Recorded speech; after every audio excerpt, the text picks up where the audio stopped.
Imaginez un instant que toutes les compétences que vous avez toujours admirées étaient déjà en vous. Non pas comme un rêve lointain, mais comme une graine dormante, attendant d'être activée. Pensez à de grands esprits comme Léonard de Vinci, Hypatie ou Tesla. Ce n'étaient pas des génies inaccessibles, c'était le reflet d'un potentiel qui réside aussi en vous. Dans cette vidéo, vous découvrirez un schéma oublié, un secret qui transforme radicalement votre façon d'apprendre et ce que vous croyez possible. Restez jusqu'à la fin car je vous révélerai la clé ultime, la plus puissante de toutes, capable de transformer votre vie à jamais. Imaginez pouvoir acquérir n'importe quelle compétence, non pas en mémorisant des étapes ou des règles, mais en la devenant. C'est exactement ce que les grands sages antiques avaient compris. La véritable maîtrise ne vient pas de l'accumulation d'informations, mais de la transformation de votre identité. Pensez à un guerrier. Il n'apprend pas les mouvements comme des formules, ils deviennent mouvements. Chaque geste, chaque posture découle de son être. Ou un musicien. Il n'étudie pas les notes comme de simples symboles sur le papier, c'est de la musique. Son corps et son esprit y résonnent naturellement. La plupart d'entre nous apprennent à l'envers. Nous essayons de remplir notre esprit de données, de les répéter encore et encore, pour finalement les oublier au bout d'un moment. Cette méthode nous laisse stagnants, déconnectés de ce que nous voulons vraiment maîtriser. Le premier grand secret des polymathes est de comprendre que ce que vous êtes détermine ce que vous pouvez apprendre. Il ne s'agit pas de votre intelligence ou de la quantité d'études que vous étudiez. Il s'agit d'aligner votre identité avec la compétence que vous souhaitez maîtriser. En faisant cela, apprendre cesse d'être un effort et devient quelque chose de naturel, presque comme s'il avait toujours fait partie de vous. Alors demandez-vous, essayez-vous de remplir votre esprit d'informations ou réveillez-vous la part de vous qui sait déjà comment le faire? Si cette idée vous parle, écrivez-la dans les commentaires. Je suis plus qu'un étudiant, je suis la connaissance en action. Imaginez voir le monde tel que Léonard de Vinci le voyait, décelant des motifs là où d'autres n'y voient que le chaos. Pour lui, les ailes d'un oiseau n'étaient pas de simples plumes, c'étaient des formules mathématiques en mouvement, démontrant des principes qu'il appliqua plus tard à ses inventions. L'écoulement de l'eau n'était pas seulement un phénomène naturel, c'était une architecture vivante, un système susceptible d'inspirer la peinture et l'ingénierie. Même son étude du corps humain était liée à la musique, à la géométrie et à la philosophie. Tout était indissociable. Les anciens appelaient cela la connaissance interconnectée. L'esprit humain n'a pas été créé pour compartimenter le savoir. Il a été conçu pour tisser des univers, pour identifier les relations entre des idées qui, à première vue, semblent sans rapport. Chaque découverte dans un domaine peut en éclairer un tout autre. La science moderne confirme une chose surprenante. Notre cerveau gagne en puissance, en créativité et en adaptabilité lorsque nous associons ce que nous apprenons à l'émotion, à la pratique et au symbolisme. Apprendre ne consiste pas seulement à accumuler des données. Il s'agit de créer des réseaux internes de compréhension où chaque information renforce la suivante. Peu importe le nombre de faits que vous mémorisez, si vous ne les reliez pas, ils ne vous resteront pas en mémoire. Apprendre sans lien, c'est comme avoir des pièces de puzzle sans savoir comment elles s'assemblent. La connaissance ne se transforme en pouvoir que lorsque vous construisez des ponts entre les disciplines, les idées et les expériences. Maintenant, arrêtez-vous et réfléchissez. Combien de fois avez-vous appris quelque chose sans voir comment cela se connecte à tout le reste? Combien de compétences ou de connaissances avez-vous accumulées qui ne sont pas vraiment utiles car elles restent isolées dans votre esprit?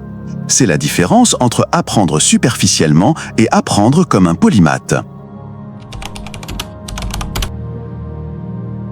Imaginez si apprendre ne consistait pas seulement à accumuler des informations, mais à se transformer par l'expérience. C'est exactement ce que comprenaient les anciens sages. Dans les temples d'Égypte, par exemple, il n'y avait pas de manuel ni de leçons théoriques comme ceux que nous connaissons aujourd'hui. Les aspirants ne se contentaient pas d'étudier, ils étaient guidés par des tests, des symboles et des silences, et chaque étape était conçue pour que la connaissance soit vécue et non pas simplement lue. Apprendre en parcourant ces temples, en relevant des défis, en observant et en ressentant faisait partie du processus. Chaque symbole, chaque rituel, chaque silence avait un but, intégrer la sagesse directement dans le corps et l'esprit, jusqu'à ce qu'elle devienne une partie naturelle de l'être. La science moderne confirme une chose surprenante, nous devenons ce que nous vivons. Il ne suffit pas de lire sur la peinture pour être un grand artiste, il faut prendre ses pinceaux et peindre sous la pluie, en laissant la couleur, la texture et l'émotion vous envahir. Il ne suffit pas d'étudier l'art oratoire, il faut se tenir devant les gens, parler jusqu'à ce que sa voix tremble puis se transforme en feu, jusqu'à ce que chaque mot jaillisse de soi avec authenticité. C'est le troisième secret, l'incarnation de la connaissance. La véritable maîtrise ne s'apprend pas de l'extérieur, elle se vit de l'intérieur. Chaque expérience devient une leçon inoubliable car elle s'imprime dans votre corps, votre esprit et votre âme. Maintenant, réfléchissez à votre propre apprentissage. Combien de fois avez-vous essayé d'apprendre quelque chose sans en faire l'expérience ? Si vous souhaitez franchir une nouvelle étape et commencer à transformer vos compétences en quelque chose de vivant, écrivez dans les commentaires « Je suis prêt à vivre mon apprentissage ». Imaginez un instant qu'apprendre ne soit pas une course contre la montre, mais une danse. Notre culture nous pousse à tout mesurer à la vitesse. Résultats immédiats, objectifs atteints rapidement, informations accumulées et oubliées. Mais les grands sages ont toujours enseigné le contraire. La connaissance profonde suit un rythme naturel, une spirale qui exige temps, patience et présence. On n'avance pas en ligne droite. On avance, on recule, on intègre, puis on avance à nouveau à un niveau supérieur. Chaque erreur, chaque pause, chaque répétition n'est pas une perte, elle fait partie de l'ascension, une échelle invisible vers une compréhension plus profonde. Les moines zen l'ont dit clairement, dans l'esprit du débutant, les possibilités sont infinies. Rester ouvert, réceptif et humble permet à la sagesse de s'exprimer, tandis que l'esprit de l'expert, rigide et fermé, ne voit que des limites. Ce rythme sacré nous enseigne qu'apprendre n'est pas une série d'objectifs à cocher sur une liste, c'est un processus vivant, un dialogue constant entre qui nous sommes et ce que nous souhaitons comprendre. Un musicien n'apprend pas à jouer d'un instrument à la va-vite, il laisse chaque note résonner, chaque pause s'installer et la musique s'intégrer à son être. Un artisan ne force pas la perfection, il s'immerge dans la répétition consciente, ressentant le matériau et la technique, jusqu'à ce qu'il fusionne avec son identité. Le rythme sacré nous rappelle que le véritable apprentissage est un art, une danse intérieure à notre conscience, où chaque virage, chaque pas en arrière et chaque pas en avant construisent quelque chose qui perdure bien au-delà de la mémoire superficielle. Lorsque vous vous alignez sur ce flux, chaque compétence acquise cesse d'être un objectif et devient une extension de votre être. Imaginez si vous pouviez voir le monde comme les grands polymathes de l'histoire l'ont fait, où chaque savoir n'est pas isolé, mais s'inscrit dans un ensemble plus vaste. Pour les anciens, la musique n'était pas seulement un art, c'était des mathématiques en harmonie avec l'univers, des schémas et des proportions expliquant l'harmonie de tout ce qui existe. La médecine n'était pas seulement une guérison physique, c'était un pont entre le corps, l'esprit et l'âme, une voie de compréhension intégrant le tangible et l'intangible. L'architecture ne se résumait pas à la construction de structures, c'était une géométrie divine reflétant les lois universelles et en résonance avec la nature. Ils n'ont jamais séparé les disciplines. Chaque savoir était lié aux autres, et la compréhension d'un domaine en éclairait de nombreux autres. Léonard de Vinci, par exemple, combinait l'anatomie, la mécanique, l'art et la philosophie, voyant en toute chose un motif qui se répétait dans l'univers. Pour lui, la science nourrissait l'art inspirait la philosophie, et la philosophie guidait la recherche scientifique. Rien n'était indépendant, tout faisait partie d'un même flux. Aujourd'hui, les neurosciences confirment une chose surprenante. Lorsque nous connectons des informations provenant de différentes aires cérébrales, notre cerveau crée des réseaux plus solides et plus flexibles, devenant plus créatifs et capables de générer des solutions que d'autres ignorent. Autrement dit, la véritable maîtrise ne réside pas dans l'apprentissage isolé, mais dans l'assemblage des connaissances, dans la compréhension de la manière dont les apprentissages dans un domaine peuvent nourrir et transformer un autre. C'est là que réside la rupture du récit. Le secret ne réside pas dans le nombre de compétences maîtrisées, mais dans la manière dont on les relie. Un polymathe moderne n'accumule pas les diplômes ni les compétences disparates. Il construit des ponts entre elles, découvrant des schémas invisibles, des relations cachées et des principes universels qui multiplient chaque apprentissage et lui confèrent une finalité plus profonde. Imaginez un instant comment votre apprentissage évoluerait si vous cessiez de considérer chaque compétence comme un élément isolé et commenciez à rechercher des connexions, des schémas et des correspondances entre tout ce que vous étudiez. Chaque concept, chaque technique et chaque expérience pourrait devenir un nœud au sein d'une compréhension plus vaste. C'est ce qui différencie celui qui se contente d'accumuler des informations de celui qui éveille une pensée transversale et créative, capable de voir ce que les autres ne voient pas.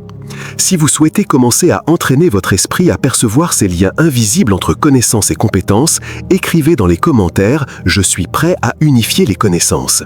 Cette simple étape peut marquer le début de votre transformation, transformant des informations dispersées en sagesse vivante et puissante. Imaginez un instant que le véritable apprentissage ne se résume pas à atteindre des objectifs, à obtenir des diplômes ou à gagner de l'argent, mais à se connaître soi-même. Aujourd'hui, nombreux sont ceux qui étudient par peur, par obligation ou par des récompenses extérieures. Apprendre est devenu un moyen d'arriver à ses fins, et ce faisant, nous perdons l'essence même de ce que signifie véritablement grandir, évoluer en tant qu'être humain. Les grands esprits universels de l'histoire avaient une manière différente d'apprendre. Ils n'étaient pas poussés par la pression ou le statut social. Ils apprenaient par dévotion, par émerveillement et par un profond désir de comprendre la vie et de toucher l'éternel par la connaissance. Pour eux, chaque livre, chaque expérience et chaque compétence qu'ils pratiquaient était un moyen de se rapprocher de l'essence de la réalité et d'eux-mêmes. Un message puissant était inscrit sur le temple de Delphes. « Connais-toi toi-même ». Ce n'était pas une suggestion, mais une clé.